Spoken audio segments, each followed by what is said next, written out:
आज एक बार फिर विष्णु कुमार अग्रवाल का नमस्कार।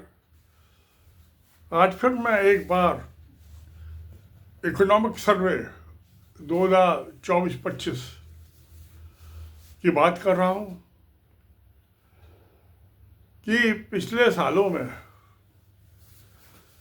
खासतौर से पिछले 5 सालों में और जो पिछला 24-25 का जो साल था, फाइनेंशियल ईयर 24-25, इसमें कुछ बहुत ही लूटपाट की, इकोनॉमी को डिस्ट्रॉय करने वाली हरकतें हुई यूनियन ऑफ इंडिया की, सेंट्रल गवर्नमेंट की। शायद हमारे फाइनेंस मिनिस्टर को बुढ़ापे ने कैच कर लिया है। प्रधानमंत्री तो अकल से अंधे हैं ही, फाइनेंस मिनिस्टर तो इकोनॉमिक्स में जवाहरलाल नेहरू यूनिवर्सिटी से एमए है, पढ़ी लिखी लेडी है, समझदार है, मगर लगता है अब उनको भी बुढ़ापे ने पकड़ लिया, अकल काम नहीं कर रही है, अब वो भी लगलाने लगी है। मैं 80 साल का हो गया, मेरी तो उनसे उम्र ज़्यादा है, प्राइम मिनिस्टर नरेंद्र मोदी से भी ज़्यादा हो तो 73 का ही है। किसी यंग आदमी को बनाना चाहिए फाइनेंस मिनिस्टर। आज हो क्या रहा है, एक कॉमन आदमी है, आम आदमी, मुझ जैसा, आपके जैसा है, और टैक्स पे कर दे रहा है। और जैसा मैंने कल वाले इकोनॉमिक सर्वे में बताया था, वो जो टैक्स पे कर रहा है वो जा कहाँ रहा है। 2 लाख करोड़ का तो लोन लिया सरकार ने, जो अगले 50 साल में मेरे और आपके पोते पे करेंगे, रीपे करेंगे। तो जनता से टैक्स वसूली हो रही है, लूटपाट हो रही है, टैक्स का रेट बढ़ता जा रहा है। पिछले 10 साल में टैक्स का रेट बढ़ा रहा है। सेस, सरचार्ज, क्योंकि जो सरचार्ज होते हैं और सेस होती है, उसकी जो ये फाइनेंस कमीशन बैठता है 5 साल में, उसका डिवीजन नहीं होता है, वो स्टेट, उसका कंपोनेंट शेयर स्टेट को नहीं जाता है, वो 100% सेंट्रल गवर्नमेंट के पास है। It is cheating with state governments. तो टैक्स पेयर का पैसा है। जो बिजनेसमैन है उनका लोन माफ, 16 लाख करोड़ का लोन माफ, 2 लाख करोड़ की वसूली, 14 लाख करोड़ बत्ते खाते मेरा आपका पैसा खुड्डे में गया, कूड़े में, जो कभी नहीं आना। बैंकों के डिपॉजिटर्स का पैसा डूब गया, 14 लाख करोड़, बॉन्ड होल्डर्स का पैसा डूब गया। तो एक तो बात हो रही है। अब जो हर साल सेंट्रल गवर्नमेंट 20-25 करोड़, 20-25 हजार करोड़ रुपया देती है बैंकों को, रिकैपिटलाइज करती है। रिकैपिटलाइज, जो उनकी कैपिटल जो है इरोड हो गई है, ख़त्म हो गई है, खुड्डे लग गई है बैंकों की, उसको रिकैपिटलाइज करती है। इसका जिक्र मैंने ये नोटबंदी बनाम ये क्या नाम है, bad loss cause and cure, ये मेरी किंडल ई बुक है। आप इसे, डिजिटल बुक है, आप किसी भी अपनी कंप्यूटर डिवाइस पे, स्मार्टफोन पे, लैपटॉप पे, डेस्कटॉप पे पढ़ सकते हैं। इसमें मैंने जिक्र किया है, ये 357 पेज की किताब है, आप आराम से पढ़ लिए इसे तो आपको समझ में आएगा कैसे बैंकों की लूट मच रही है। राम नाम की लूट है, लूट सके तो लूट, अंतकाल पछताएगा जब प्राण हो जाएंगे छूट। तो मोदी राज में ऐसा राम राज हो रहा है, लूट मची हुई है। अब वो जो 25-30 करोड़, 25-30 हजार करोड़ हर साल जो बैंकों को डिस्पर्स करती है सेंट्रल गवर्नमेंट, टैक्स पेयर का पैसा, वो आपका पैसा है, मेरा पैसा है, जो नहीं तो ये तो बैंक डूब जाएंगे, नहीं देगी सेंट्रल गवर्नमेंट, तो डिफॉल्टर हो जाएंगे। जिन्होंने एफडी किए बैंक डिपॉजिट से, उनका पैसा नहीं मिलेगा वापस।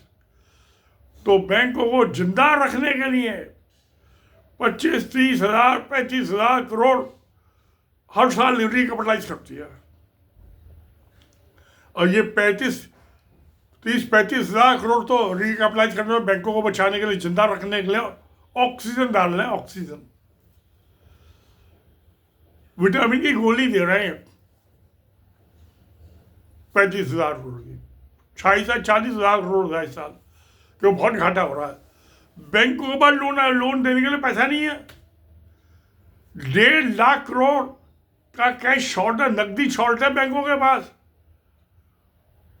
मैं आज अपना एफडी तोड़वाने पहुंच जाऊं, दे नहीं पाएंगे। पिछले 3 साल थे, ये 4 साल थे बल्कि, इंटरेस्ट जब बैंक पे पैसा नहीं होता लोन देने के लिए, कैश शॉर्ट हो जाता है, तो ये इंटरेस्ट रेट 300 दिन का, 400 दिन का, 350 दिन का, कि उसके लिए हायर इंटरेस्ट रेट पे आप डिपॉजिट कीजिए, फिर एफडी। चलिए, आदमी भी लालच में आ जाते हैं, मैं भी लालच में, आप भी लालच में आ जाते हैं, हम एफडी कर देते हैं। मान लीजिए 8% की मैंने एफडी, 7% की थी, अब तो क्या, इस साल तो 8%, 8 को भी क्रॉस कर रहे हैं। होता क्या है, 8% में 6.5% तो 6.5% तो जो महंगाई बढ़ रही है वो माइनस कर दीजिए 7% में से, कितना बचा, 0.5%। उसके ऊपर मैं जो इंटरेस्ट मिलेगा तो इनकम टैक्स दूंगा। मैं 40% की लिमिट मांगता हूं, तो मुझे तो मिला क्या, घाटा है। मैं तो पजामा भी ले लिया, कच्छा भी ले गया, मुझे देने के लिए बचा क्या सरकार के पास? मुझे तो नंगा कर दिया, आपको पता नहीं किया नहीं किया। इधर से भी मार रहा, उधर से भी मार रहे हैं, महंगाई भी बढ़ा रहे हैं, क्योंकि डिफिसिट फाइनेंसिंग हो रही है। डिफिसिट फाइनेंसिंग होगी तो फिर महंगाई बढ़ेगी। आज जब कोई डेवलपमेंट का काम नहीं हो रहा, कोई विकसित भारत का कोई काम नहीं हो रहा है, कोई डैम नहीं बना रहे, कोई कैनाल नहीं बना रहे, कोई पीएसयू नहीं बन रही, तो फिर किस बात के लिए सरकार को पैसा चाहिए? बैंकों को जिंदा रखने डिपॉजिट, तो वो कहते हैं एवरग्रीनिंग। मैंने इसमें किताब में जिक्र किया है, इट इज कॉल्ड एवरग्रीनिंग। वो क्या होता है कि मैंने लोन लिया, वापस नहीं दिया, तो मुझे नोटिस आएंगे, तो उस लोन का चुकता करने के लिए मुझे और लोन दे दिया, और फिर उस लोन जो लिया उससे पहले वाला लोन चुकता कर दिया। शराबी को और शराब पिला दो, ये शराबी को और शराब पिला दो, फिर और पिला दो, रोज पूरी बोतल खाली कर दो। तो ये तो शराबियों वाला हाल हो गया बैंकों का। दिए जाओ इन्हें, मिसमैनेजमेंट टोटली। क्यों? कि जो मैनेज बैंक में जो आरबीआई में जो बैंक के गवर्नर हैं, वो इनके चहेते, जो चाहेंगे वो करेगा। जो बैंक का मैनेजमेंट है वो भी सरकार अपॉइंट कर रही है। वो banking service secretary, banking service department होता है, उसमें एक आईएएस अफसर होता है, उसका अलग। फाइनेंस मिनिस्ट्री में बैंकिंग सर्विस डिपार्टमेंट अलग है। पहले तो पार्लियामेंट स्ट्रीट पे उसका ऑफिस होता था, सेक्रेटरी का। मैं एक दफा गया था वहाँ, उस ऑफिस में। चोरों की बरात, शराबियों की बरात। अरे भाई, जितना कपड़ा हो, जितनी चादर हो, उतनी पाँव फैलाओ, तो और लोन दो और राइट ऑफ करो। अरे कहीं तो उसका अंत होगा। ये तो इनको बॉटमलेस मिल गया, टैक्स पेयर को लूटो, बैंक को दो एफडी जमा कर दो, उससे टैक्स पेयर के पैसे रिकैपिटलाइज कर दो बैंकों को। ये सर्कल चल रही है, गोल चक्कर, घन चक्कर बना रखा जनता को, देश की जनता को, और जनता समझ नहीं रही इनकी धूर्तता को। तो जब मैं इकोनॉमिक सर्वे की बात कर रहा हूँ, अब ये 24-25 का, अभी तो यानी इसमें जनवरी चल रहा है, आज 1 तारीख को 4 दिन बाद बजट पेश हो जाएगा, उससे पहले 31 जनवरी को इकोनॉमिक सर्वे आ जाएगा, उसमें देख लीजिए आप। और जनता को तो लूट लिया, उसके बाद तो पजामा ना बचा, ना जांघिया बचा, कच्चा बचा, वो तो नंगा खड़ा है। अब उसका क्या लोगे? जो लेना ले लो। अबे मेरा आपका क्या लेना इन्होंने, जब है ही कुछ नहीं देने के लिए। अब कह रहे हैं कि ये एफडीआई, फॉरेन डायरेक्ट इन्वेस्टमेंट वो भी आया। हिंदुस्तान की इकोनॉमी जो है या तो एफडीआई पे चल रही है या चीन पे चल रही है। अब ये कह रहे हैं कि चीन जो है इन्वेस्टमेंट करेगा।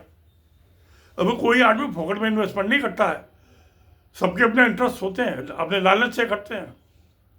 अगर जो ट्रंप ने अपनी वोट सेरेमनी में 20 तारीख को बुलाया था मुकेश अंबानी को, यूं ही नहीं बुलाया, प्रधानमंत्री को नहीं बुलाया, उसके प्यारे दोस्त गौतम अडानी को नहीं बुलाया, मुकेश अंबानी को बुलाया।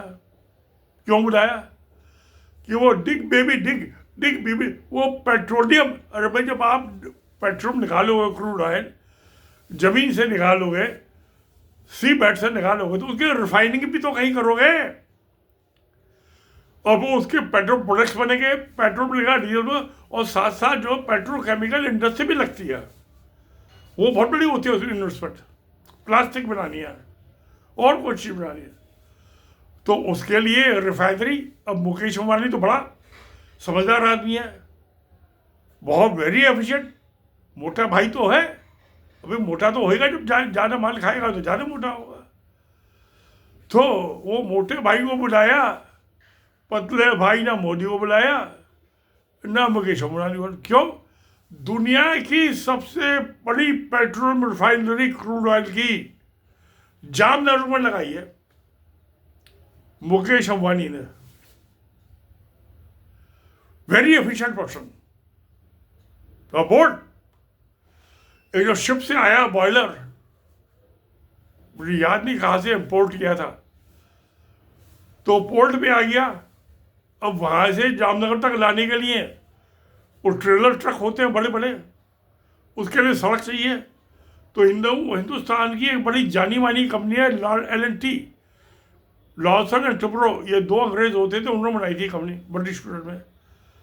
तो उनको कहा भाई ये आप काम कर दीजिए, आप वहाँ से शिप से, और इसको ड्रम को यहाँ लाना है, बॉयलर को। उन्होंने कहा, उन्हें कॉस्ट बता दी, कॉस्ट की तो कोई बात नहीं है, मुकेश अंबानी बहुत रईस आदमी है। टाइम जो बताया उन्होंने कहा जी इसमें 10 महीने लगेगा। वो तो ही इज वेरी एफिशिएंट आदमी, ये 10 महीने वाली बात हजम नहीं हुई उसे।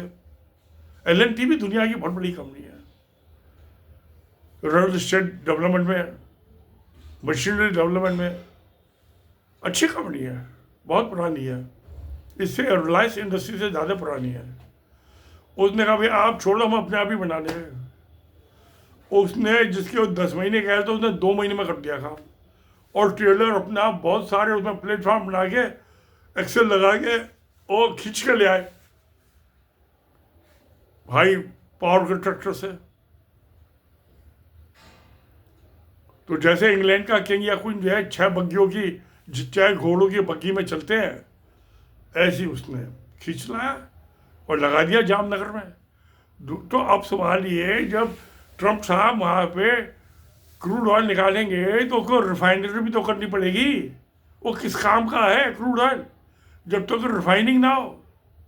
तो इसलिए मुकेश अंबानी साहब को दावत में बुलाया आपने, और उनकी मुकेश अंबानी साहब के साथ राइट हैंड में जब मैं उन्होंने मुकेश अंबानी जी ने वो फोटो डाला था, पता नहीं उनकी या बेगम ने डाला था, सेठानी ने, क्या है उसका, नीता अंबानी, अच्छी खूबसूरत औरत है, ब्यूटीफुल।